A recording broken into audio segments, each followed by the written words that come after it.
we're back. Welcome, friends and dairy products of all ages. This is Cheese of Ages with yet another episode of my Dungeons of Dredmor Let's Play. We've updated, as you can tell, all the way to Conquest of the Wizardlands. And last episode, a character that I'd been working on for 3 levels died. In case you're new, this is a roguelike game in which you go through levels and basically, explore a dungeon. Typical dungeon delving, grinding for loot and experience kind of thing. Nothing,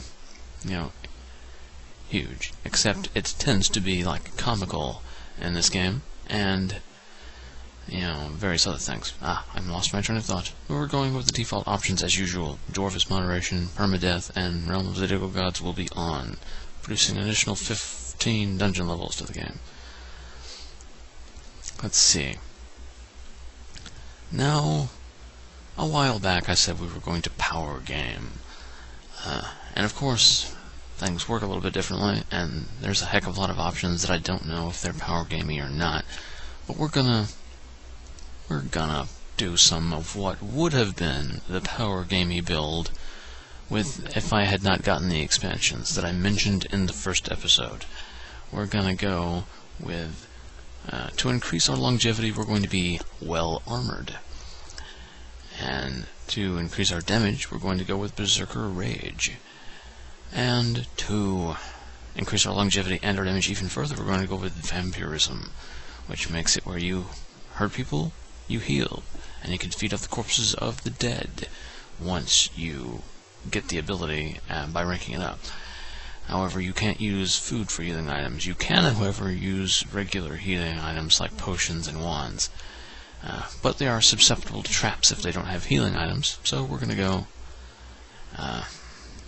you know what? We're going to actually go tinkering again, because that gives even more trap-busting potential, so we're going to go along with that.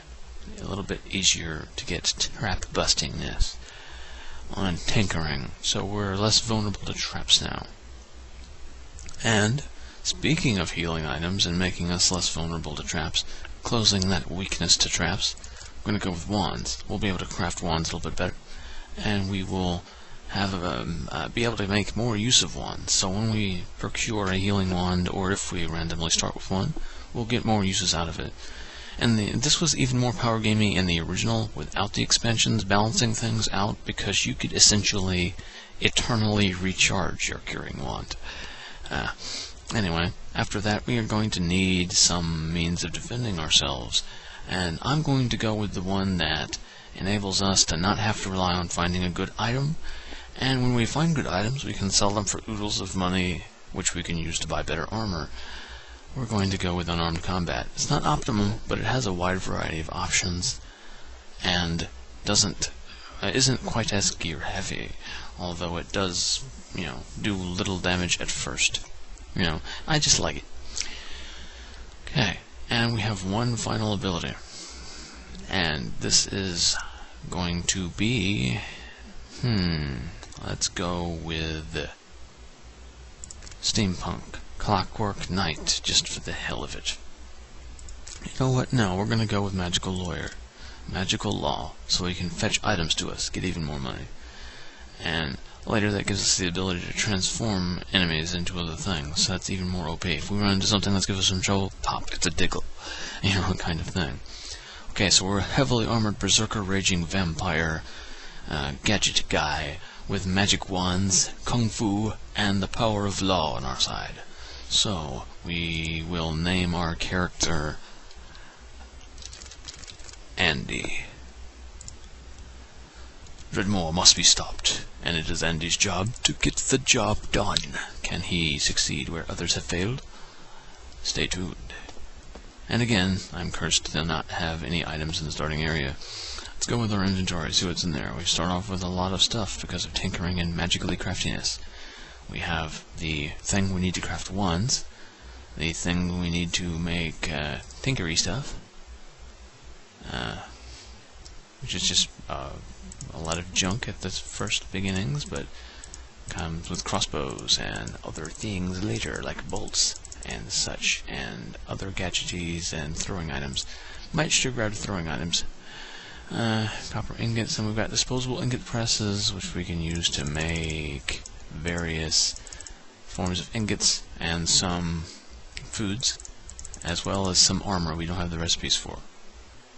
And the wands, we're going to be looking for getting our wand crafting boosted up to 2, so we can, in fact, make a healing wand. Right now we're stuck to these 2 here.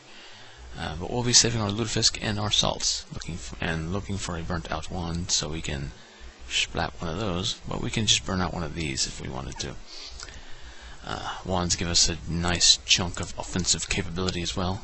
And we've got some gemstones, which I assume are essential for a recipe of some kind. Ooh, lutefisk god. We will not be tributing to you. Oh, weird statue of Warhammer 40k reference. Well, I assume that's a Warhammer 40k reference. Lutefisk for the lutefisk god is a reference to blood for the blood god, which is, a comment that servants of the battle god of chaos, Khorne, say. Curse you, B. Arthur. I will kick you. I will kick you more. Leave it to this, to give me a spear. Not on the playthrough I was just using the spear on. This is a strong little gnome thing. That bat's not attacking me. Trap. Wata! I leveled up off of a trap. Should we start with our wand crafting? Boosting? Right away? It will also boost our magic capability. Not that we need that, because we're not heavily magical. And it will boost our magic resistance. I suppose we won't really need anything else right now, so let's just make sure we get that point necessary to make a healing wand. Even though we don't have the components right now. And, in case I haven't covered it before, the wand abilities are full of masturbation jokes. Bookshelf, clockwork power limb. I wish it described what it did, because that's interesting. Arrow, not that we need it. And an axe, not that we use axes. Let's go around this way. And, ooh, there's another bookcase. A mace of window. Now I wish I used swords. Well, crap. They're slinging death at me right away, aren't they? Thankfully, I am heavily armored and heal. So yeah, that thing kicking my ass previously ain't a threat. Power gaming for the win.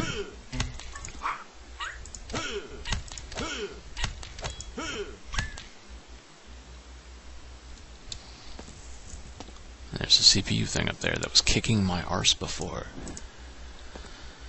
These mystical graffitis are, you write it down and then you input it when you get the magical dimension thing, and it will take you to a special map. There's another tinker recipe to making some kind of armor. Plastic ingot. Killer computer. I'm actually capable of wounding it a little, but I'm dying. I'm dying considerably. I'm going to lose. I must flee to another place. Another land. I forgot to cut and eat. What was I thinking? So yeah, that's a difficult portion of this thing right off the bat. And thankfully we found a little item we can use in our offhand slot. I'll probably slap a shield there when I get access to it. Ooh, another wand. Pearlescent wand. Twinkles with righteous power. That's effective on undead creatures, my fellow brethren of the night. Kicking. Another hachi. Not that we need it. Aluminum ingot. Adventuring pants. Finally, I have pants to wear.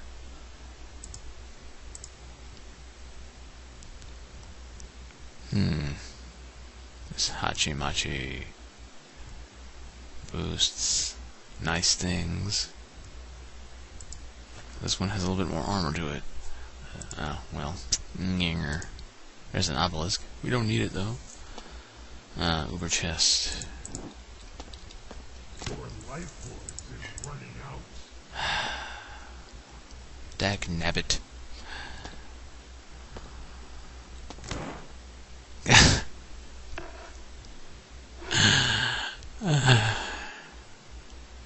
This is just classic.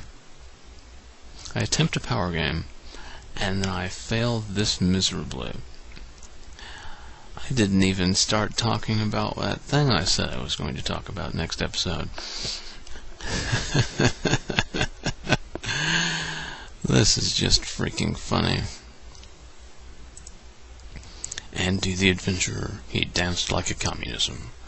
Killed by a forest fire mine on level 1. So, yeah, power gaming failed. Didn't even hit the board and score. That probably wasn't a very long episode at all. Well, this is Cheese of Ages chuckling off. Oh, excuse me, coughing off. Yeah.